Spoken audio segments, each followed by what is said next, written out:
So a few days ago, I posted a song to TikTok that got 22,000 views, and I know that's not absolutely insane, but for me, this is one of my best performing songs yet. So if you're a fan of the song, or this is your first time seeing me, I'm gonna go ahead and break down the song. Now before I start, I am on a DAW called Bitwig, but what I say in this video will apply to every single DAW. So if you're in FL Studio, Ableton, whatever, literally doesn't matter, you should still hopefully be able to get some value out of this video. Okay, so the first thing that I started with was this arpeggio. And then after making this, I tried to come up with a bass line that would fit it well, which led me to making this bass line.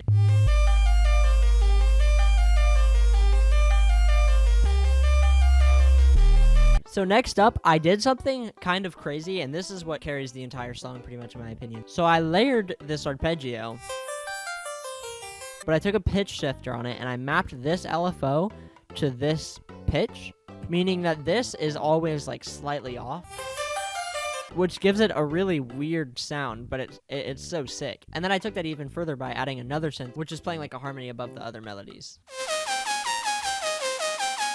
And then I don't know how to play on my keyboard like hardly at all, but I decided to go on the keyboard and just mess around and play things that were honestly intentionally kind of off to add to this like off-kilter weird vibe I have going with the melody.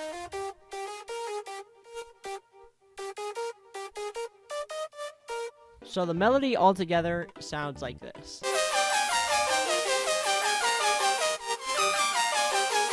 This is where we get crazy. So the bass is actually like 4 distinct layers. It has this mid bass, and then it has a really thick sub. And then this next layer is also another thing that totally carries a song. This is literally just a saw wave, and I took this fine tune and I mapped it to this macro, and I automated the macro to look like this. And then one more layer is just this noise here. And then to give it that sort of beating, like wow, wow, wow, wow, I put it all in a group and I added Shaper Box to it, and it's literally just a volume automation that looks like this. So altogether, the bass layers sound like this. The drums are honestly pretty simple. The main thing that gives it its character is this perk loop right here. And then I shifted that ever so slightly to the right to give it just slightly more like bounce. And then I also found random little bits of Foley and I chopped them up in the sampler and they sound like this. And then besides that, it's literally just a kick and a snare and an open hat.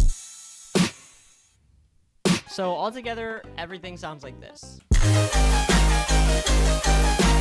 But the actual main section of the song that blew up is right here. And it's actually pretty much the same thing with just some minor tweaks. So I'll kind of explain what I did. So I took one of the melodies in and I took a few parts and I chopped them up and then brought these specific parts up an octave.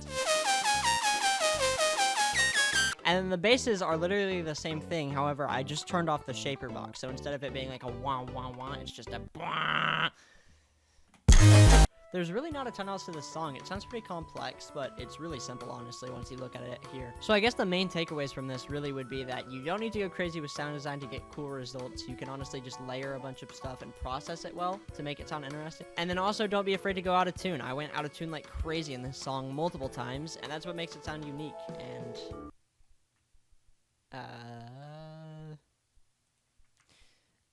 I don't know another word.